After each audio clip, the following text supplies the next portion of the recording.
ओम शांति। आज शिवरात्रि के उपलक्ष्य में हम परमात्मा शिव की वास्तविकता के विषय में समझेंगे कि परमात्मा शिव की वास्तविकता क्या है, क्योंकि संसार के अंदर अनेक मतांतर है। कोई तो कह देते हैं कि वो नाम रूप से न्यारा है, कोई कह देते शिवोहम, हम ही शिव है, और कोई कह देते हैं वो सर्वव्यापी है। वास्तव में अगर देखा जाए तो ये तीनों एक दूसरे से भी कॉन्ट्राडिक्ट करते हैं, और ये तीनों ओपिनियंस होने के कारण, ये तीनों मतांतर होने के कारण कहीं न कहीं मनुष्य आत्मा भटक गए हैं, और इसलिए परमात्मा तक पहुंचना बहुत मुश्किल हो गया है। उसका अनुभव करना भी बहुत मुश्किल हो गया है। तो वास्तव में क्या परमात्मा स्वयं नाम रूप से न्यारा हो सकता है? देखा जाए तो नाम रूप से न्यारी इस संसार में कोई चीज ही नहीं है। हवा जो दिखाई नहीं देती है, महसूस की जाती है, लेकिन उसका भी नाम है और एक स्वरूप भी है।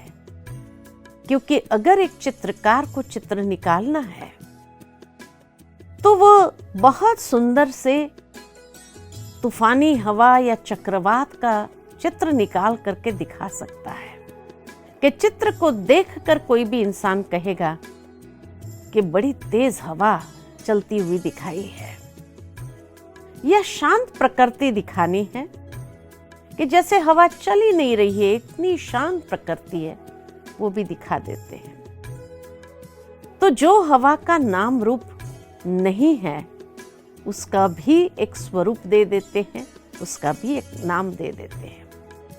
तो परमात्मा स्वयं नाम रूप से न्यारा कैसे हो सकता है?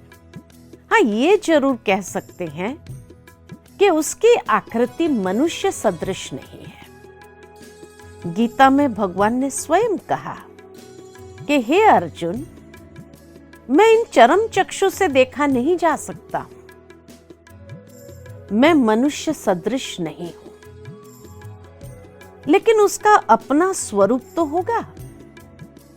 अगर वो परमात्मा है तो वो परमात्मा का दिव्य स्वरूप कौन सा है? तो वो परमात्मा का दिव्य स्वरूप जो अर्जुन ने साक्षात्कार में देखा, हजारों सूर्य से तेजोमय स्वरूप, अर्थात जो अनंत प्रकाशमान है, दिव्य तेजोमय स्वरूप है। नाम भी है सदा शिव, यानी जो सदा कल्याण करने वाले हैं।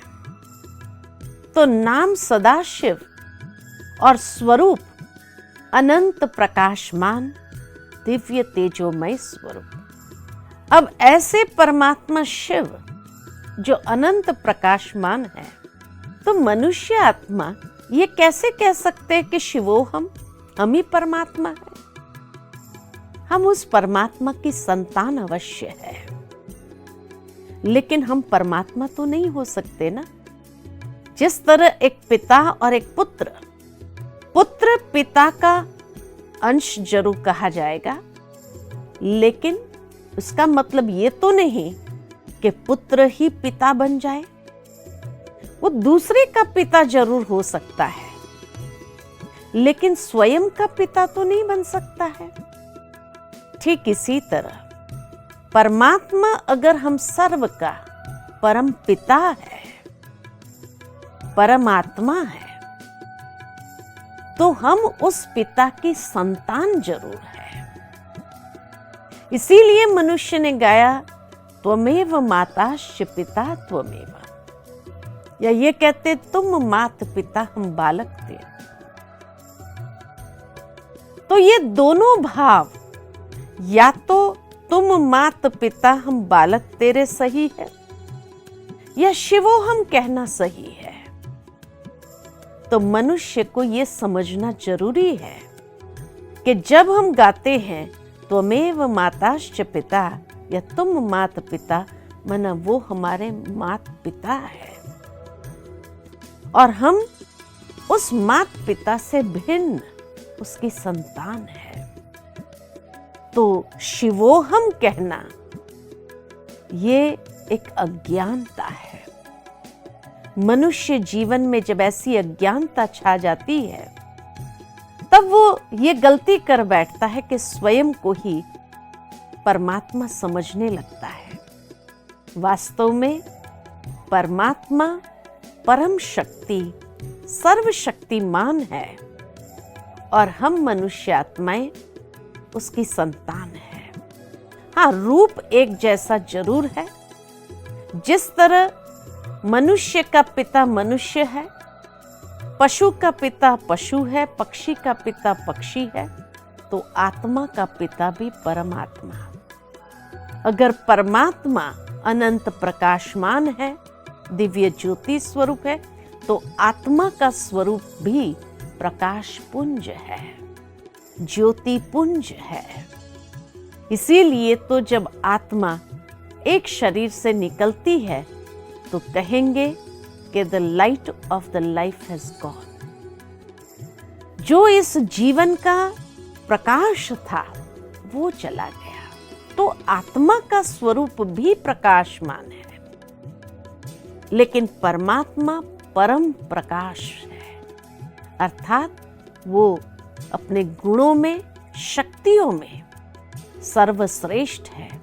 और इसीलिए आत्मा को शिवोहम कह देना ये महान अज्ञानता है। साथ ही साथ कोई समझते हैं कि वो सर्वव्यापी है, कण कण में व्यापक है, कहां नहीं है, जहां देखूं वहां तू ही तू है। अब ये कितना सत्य है? तो देखा जाता है कि क्या सचमुच भगवान कण कण में व्यापक हो तो कूड़ा कचरा गंद गटर सब में ईश्वर हो सकता है? नहीं। जो ऊंचे से ऊंची हस्ती है उसका स्थान भी इतना ही ऊंचा होता है। आज जिस प्रकार कोई राजा एक सर्वश्रेष्ठ सत्ता है समाज के अंदर, तो उसका स्थान भी वैसा ही होगा। ठीक इसी तरह परमात्मा अगर सर्वश्रेष्ठ शक्ति है तो वो कण कण में कैसे हो सकता है? तब मनुष्य क्या कहते कि नहीं, फिर हर एक इंसान के अंदर वो मौजूद है, हर एक प्राणी में है, कण कण में नहीं। हर एक प्राणी के अंदर भी अगर परमात्मा विराजमान हो तो आज मनुष्य आत्मा इतना लड़ाई झगड़ा कर रहा है, इतना बुरी वृत्तियों का शिकार हो रहा है, तो क्या परमात्मा जो उसके बाजू में बैठा है वो उसको कंट्रोल नहीं कर सकता है? क्या सचमुच परमात्मा उसके बाजू में बैठ करके जो वो गलत काम कर रहा है वो देख रहा है? आज घर में अगर माँ बाप हो और बच्चे कोई गलत काम कर रहे हो तो माँ बाप देखते रहेंगे या उसको रोकेंगे, टोकेंगे? अवश्य रोकेंगे भी और टोकेंगे भी, और उसको ये कार्य करने नहीं देंगे, ऐसी प्रेरणा कभी नहीं देंगे।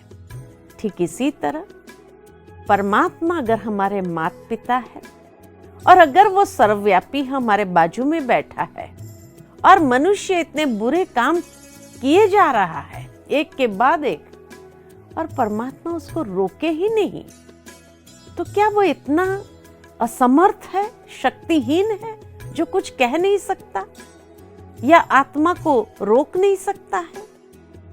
सर्वशक्तिमान है तो नेचुरल है कि अगर बाजू में बैठा होगा तो रोकेगा ना, लेकिन नहीं है तभी तो मनुष्य इतना गलत काम कर रहा है।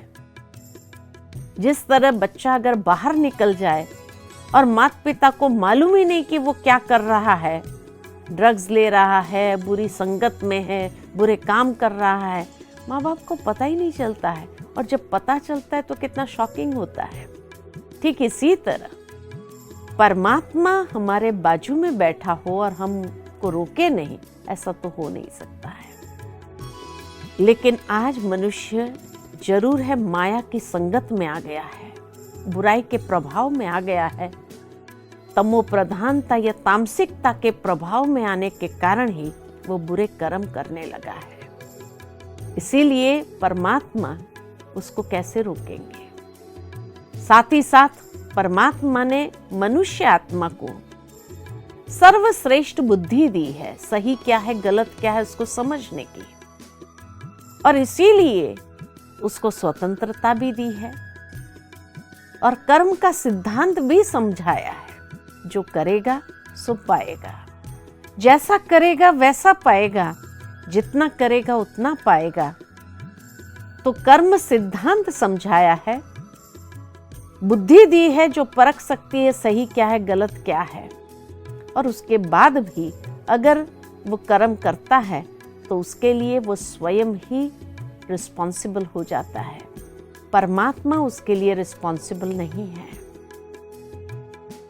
साथ ही जब भगवान ने गीता के अंदर ये वायदा दिया, यदा यदा ही धर्मस्य, अर्थात जब अधर्म का समय होता है तब मैं इस संसार में आता हूं, तो जरूर आता होगा ना, तभी तो अधर्म फैला। अगर वो यही हो तो इतना अधर्म कैसे? अगर वो यही हो तो उसके होते इतना अधर्म हो ही नहीं सकता है। परमात्मा नहीं है तभी इतना अधर्म फैला, और तब वो अधर्म के समय पर आकर अधर्म का नाश और सत धर्म की पुनः स्थापना करते हैं।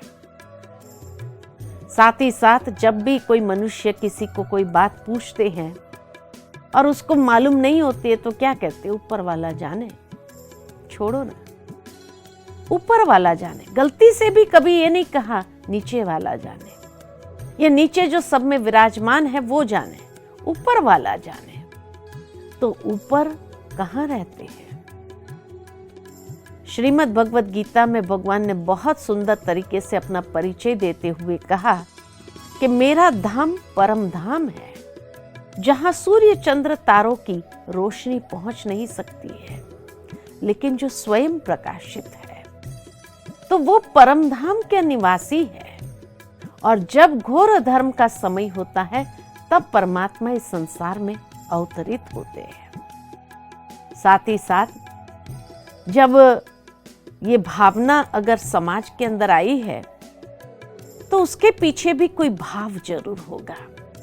सर्वव्यापकता अर्थात ये एक भावनात्मक सत्य है। जैसे कोई अति प्रिय व्यक्ति होता है तो प्रियतमा अपने प्रिय से यही कहेगी, आप तो हमारे दिल में रहते हैं।